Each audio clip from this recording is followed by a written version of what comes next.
Hello, everyone, and welcome to another episode of Bible Battles! Bible Battles. Hello. I hope you're doing well. I hope you are enjoying January. As you can see, we've kind of decorated, getting ready for Valentine's Day and love of February, which is going to get here soon. But we're making our way through January, and we're making our way through our favorite books of the Bible, trying to decide which one's number one. And we've gone through round one, we've gone through round two, and now we're headed to the Sweet 16. It only gets harder from here. Not excited. How you feeling? Not excited? Why not? Just looking forward to anything in this series. It's just painful, and now it's like, oh, wonderful. I already don't know what I'm going to choose now, and I'm just expecting the pain to increase. To get worse? All right, we'll see. We'll see. Jeanette, how about you? Are you excited about the Sweet 16? No. No? No, I have the same feelings as Ethan. I think we should just stop here. Expecting some upsets. Yeah.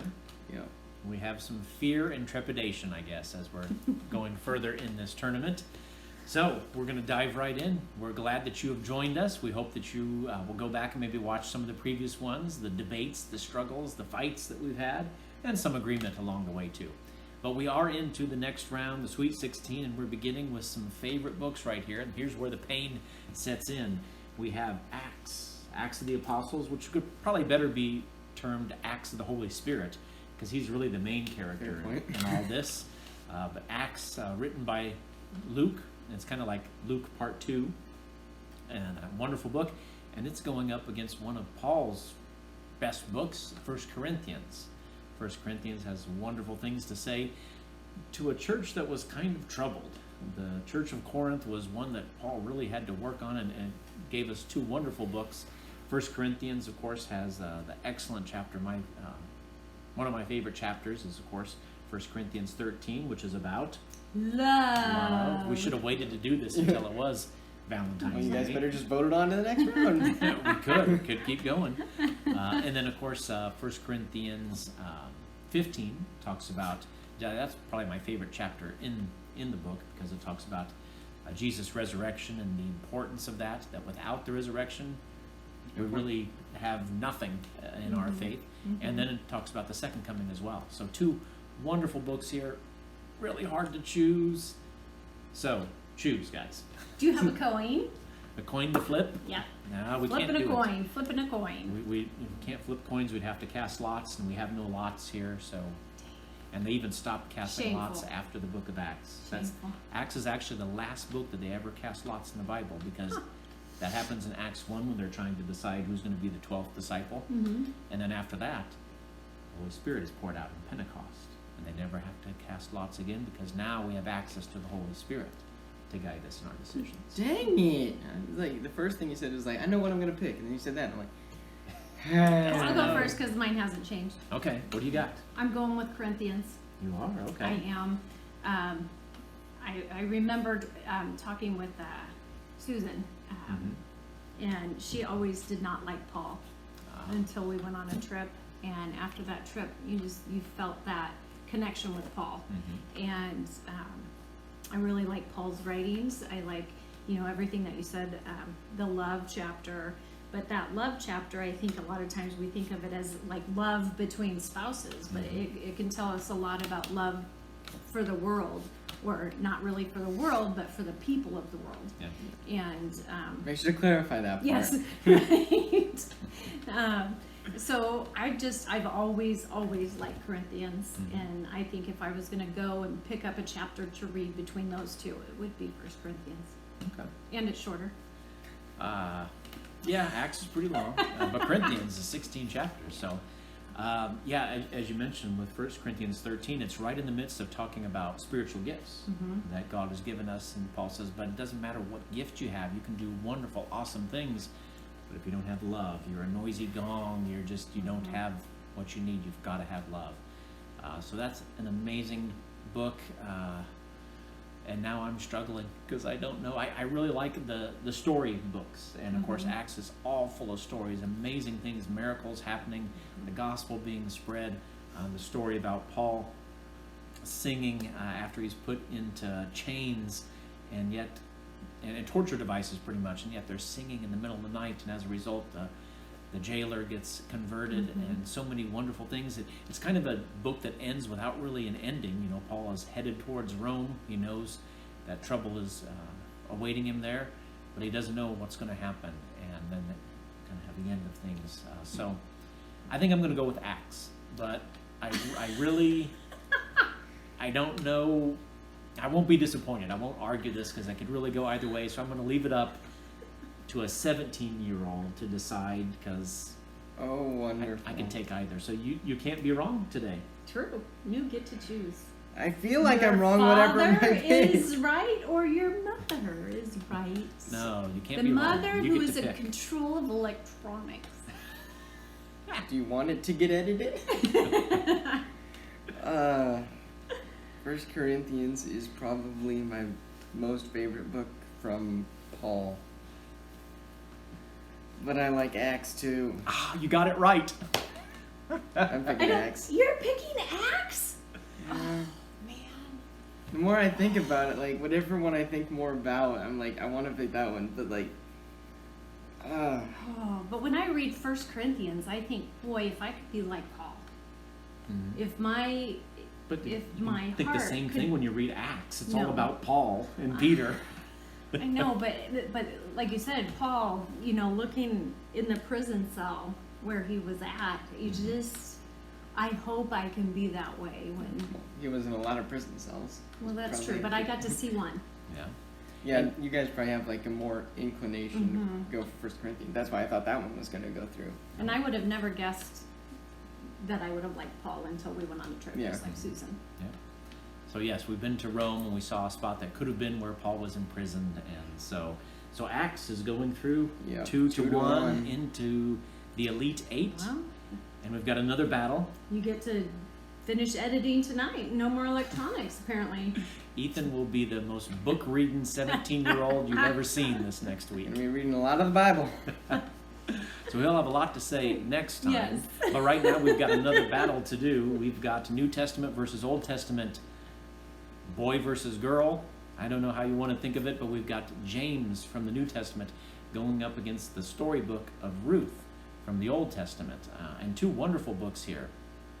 James is an excellent book that gives wonderful counsel, practical counsel about how to live as a Christian, how to not be preferential to one person over another.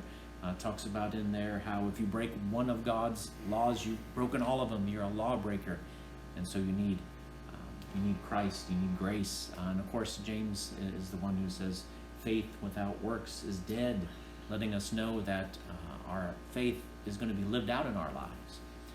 Going up against that, we have the wonderful book of Ruth, which is a little strange book. You think, well, why is that in there?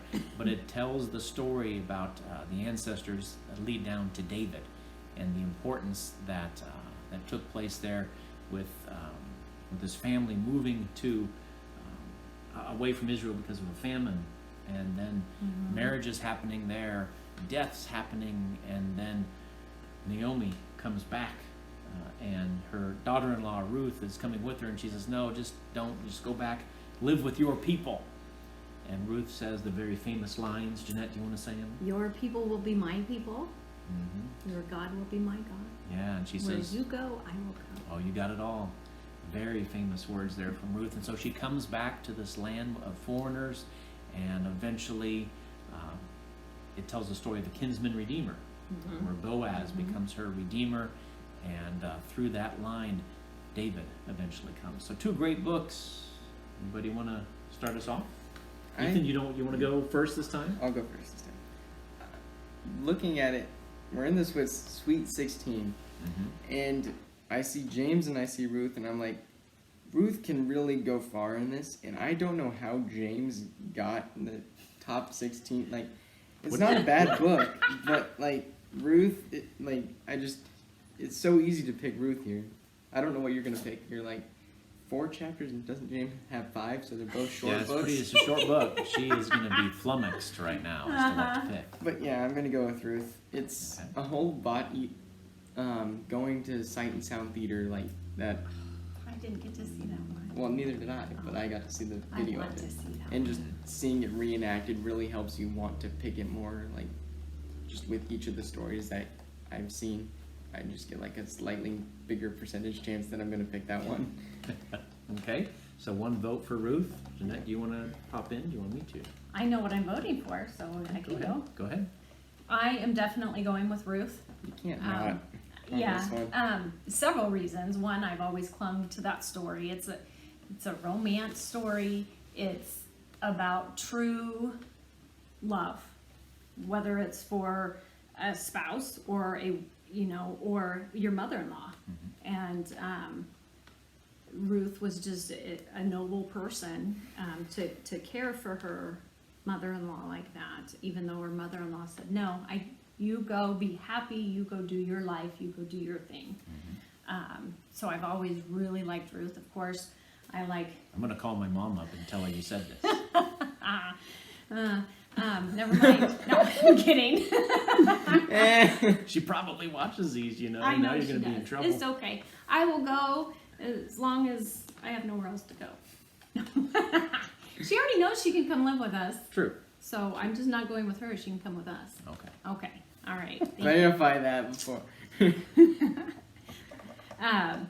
But now I lost all train of thought. You're talking about the reasons why you like Yes, Ruth so much. I love Ruth, and the other reason is I think I've thrown out a lot of the Old Testament already, and this is one book out of the Old Testament that I really like. That's true. That's true. We do have some good representation of the Old Testament, but a lot of them have gone. Of course, there are more of them.